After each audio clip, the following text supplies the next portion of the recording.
प्रवीण शिवाकोटी।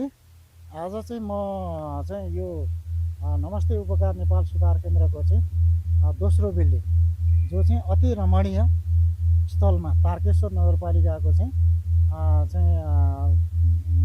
तिनपिप्ले स्थितमा चाहिँ हामीले चाहिँ यो भवन चाहिँ निर्माण गरेर विगत 20औं वर्ष अगाडिदेखि हामीले काम गरिआएका छौँ। र आज म चाहिँ यस सुधार केन्द्रमा चाहिँ उपचारमा ल्याएका बिरामीहरूलाई होइन के कस्तो उपचारको पद्धतिद्वारा चाहिँ हामीले उपचार गर्छौँ भन्ने कुरालाई चाहिँ मध्यनजर गरेर हाम्रो यस नमस्ते उपकार नेपाल सुधार केन्द्रका चाहिँ लामो समयको एक्सपिरियन्स लिएर आउनुभएका अजय खनाल जो उहाँ मोटिभेसनल काउन्सिलर पनि हुनुहुन्छ र यहाँ चाहिँ हरेक थेरापीहरूमा इन्भल्भ भएर यहाँका बिरामीहरूलाई चाहिँ सधैँ अवस्थामा फर्काउने कार्यमा चाहिँ सामेल हुनुहुन्छ। उहाँको परिचय साथै उहाँले चाहिँ यस संस्थाप्रति के कस्ता कार्यहरू निर्वाह गर्नुहुन्छ ती कार्यहरू चाहिँ उहाँले भनिदिनुहुन्छ भन्ने चाहिँ आशा राख्दै मैले दुई शब्द यहीँ रोकेँ।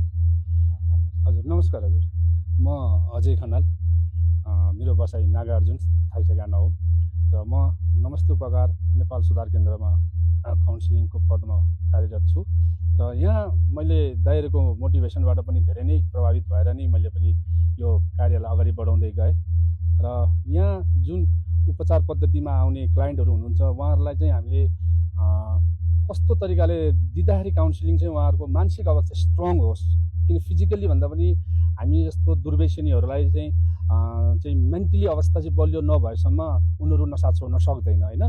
नसा छोड्नको लागि मेन त हजुरको योगा मेडिटेसन पनि साथसाथै गर्नु पर्यो। मेन्टली अवस्था स्ट्रङ हुनको लागि मेन स्पिरिचुअलीतिर ध्यान दिनु पर्यो।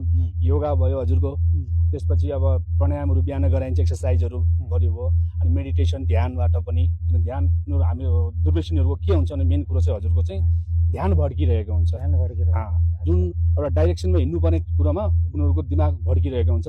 ध्यान भड्किएपछि के हुन्छ, एक ठाउँमा मन केन्द्रित रहँदैन अनि त्यही भएर उनीहरूको ध्यान एक ठाउँमा राख्नको लागि पनि त्यो मेडिटेसनको एकदम आवश्यकता पर्छ। बिहानदेखि बेलुकासम्म हाम्रो चाहिँ उपचार गराउने पद्धतिहरू चाहिँ कुन प्रकृतिबाट जान्छ? बिहान जस्तो उठ्ने बित्तिकै के हुन्छ, ब्रस गरिसकेपछि चाहिँ हजुरको बिहान एकछिन प्रार्थनाबाट स्टार्टिङ गरिन्छ होइन। ईश्वरलाई पनि सम्झिनु पर्यो, गड बिना त केही पनि छैन। अनि ईश्वरलाई सम्झेर प्रार्थना गरेर अनि एक्सर्साइजहरू प्राणायामहरू गराइन्छ।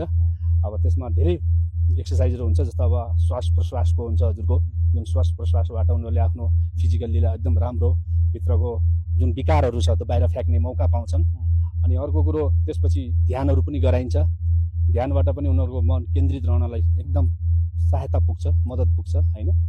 अनि अर्को हजुरको कस्तो हुन्छ भने मन स्थिर, त्यस पछाडि योगाहरू पनि हजुरको भइरहेको छ। बिहानदेखि बेलुकासम्म 6-7वटा क्लास चाहिँ हामीले कन्टिन्यू गरे हुन्छ। हजुर 6-7वटा क्लास चाहिँ एकदम पार्टिसिपेट गराउँछौँ हामी, किन भन्दा पार्टिसिपेट नगराएसम्म उनीहरू केही कुरो लिन सक्दैन। त्यो लिनको लागि पनि उनीहरूलाई हामीले त्यो घुलमिल गराउने वातावरण क्रिएट गर्छौँ होइन।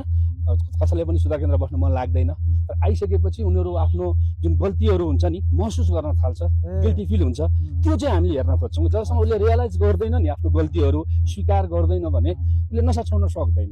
नसा हामीले उसलाई आफ्नो मनबाट छोड्न बनाइदिन्छौँ भन्दाखेरि हजुरको अब नसा छोड्नु ठुलो कुरो हो कि मानिसको बानी व्यवहार सोचाइ बदल्नु चाहिँ ठुलो कुरा हो?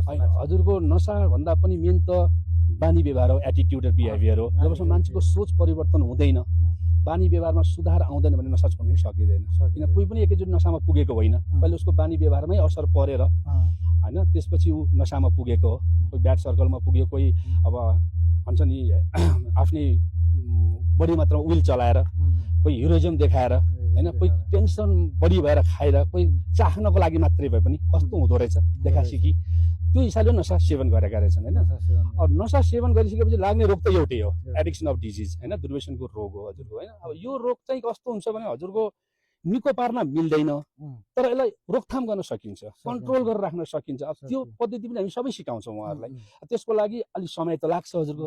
त्यही भएर अब हजुरको सुधार केन्द्रमा 6 महिना मामुली बस्नै पर्छ, मिनिमम 6 महिनाको प्याकेजै भनेको छ। शारीरिक रूपमा मानसिक रूपमा हजुर फ्रेस हुनलाई हजुर हजुर। अब कस्तो हुन्छ भने हजुरको शारीरिक रूपमा त यहाँ लागु औषध मादक पदार्थ सेवनकर्ताका हजुर अभिभावकहरूलाई चाहिँ के भन्न चाहनुहुन्छ त? म उहाँहरूलाई के निवेदन गर्न चाहन्छु भने हजुरको चाहिँ एउटा घरमा पनि यस्तो वातावरण क्रिएट गर्नुहोस् जसबाट चाहिँ हजुरहरूको बच्चाहरू होइन या घरको सदस्यहरू आउट अफ लाइन हुन नपाओस्, एउटा मनको कुरा पनि खुलेर भन्न सकोस् होइन। आजको जमानामा मान्छेले नकमाई हुँदैन भनेर घर परिवारको आफ्नो सदस्यहरूलाई वास्ता नगरी कमाउनतिर लागेका छन्।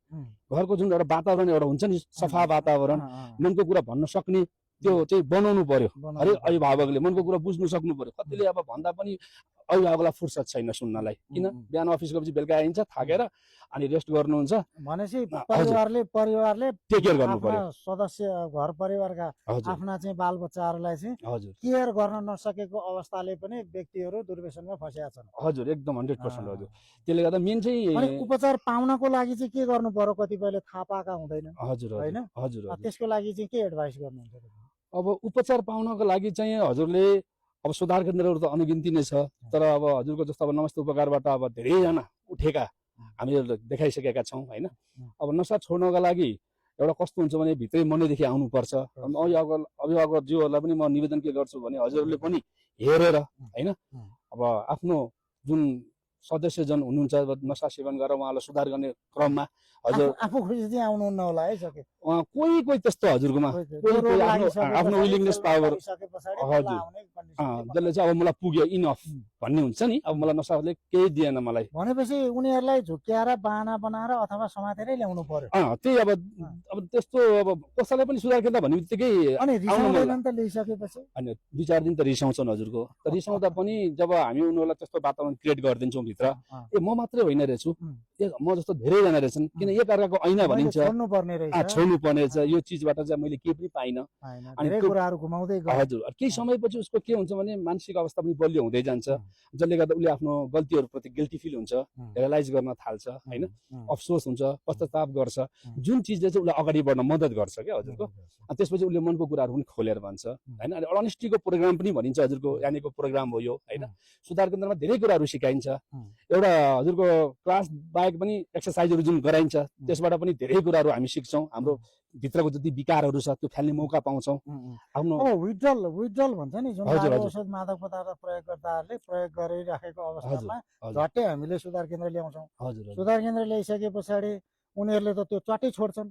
छोड्दाखेरि जुन देखिने असर छ नि जसलाई विड्रल, हेलुसिनेसन र सिजर एट्याकका कुराहरू आउन सक्छन्। त्यस्तो अवस्थामा चाहिँ हामीले यस सुधार केन्द्रमा के कस्तो सुविधाहरू दिएका छौँ?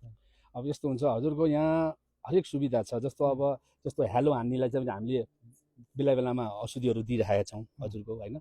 त्यसपछि उनीहरूको प्रति एउटा टेक केयर राखिदिएका छौँ। सिक बडी भनिन्छ त्यसलाई, एक्लै छोडिँदैन होइन, केही समयसम्म उसँगै रहन्छ साथसाथै, एक्लै छोडिँदैन। त्यस्तो जब त्यो ट्याब्लेटले पनि छोएन भने चाहिँ लास्टमा उसलाई प्रायः आध्यात्मिक तरिकाबाट हामीले उपचार गर्छौँ, स्पिरिचुअलबाट। जुन आध्यात्मिकबाट हस्पिटलमा लगेर वार्ड एडमिट गर्नुपर्ने अवस्था पनि आउन सक्छ। त्यस्तो आयो भने पनि हाम्रो नमस्ते उपकारमा अलरेडी सुविधा छ। अस्पतालमा लगेर हामी उहाँलाई पनि केही दिन राख्छौँ। त्यसपछि हामीले बिस्तारै बिस्तारै उहाँको औषधि पनि छुटाउने काम गर्छौँ। किन औषधिमा चाहिँ डिपेन्ड गर्नु हुँदैन बिरामीलाई हजुरको चाहिँ मेन कुरो चाहिँ, किनभने हाम्रो फिजिकली भनेको एक्सर्साइजबाट भएको राम्रो हो। औषधिमा चाहिँ डिपेन्ड गर्यो भने त्यो मान्छे कहिले पनि आफूलाई मतलब ठिक पार्न सक्दैन, लाग्न सक्छ।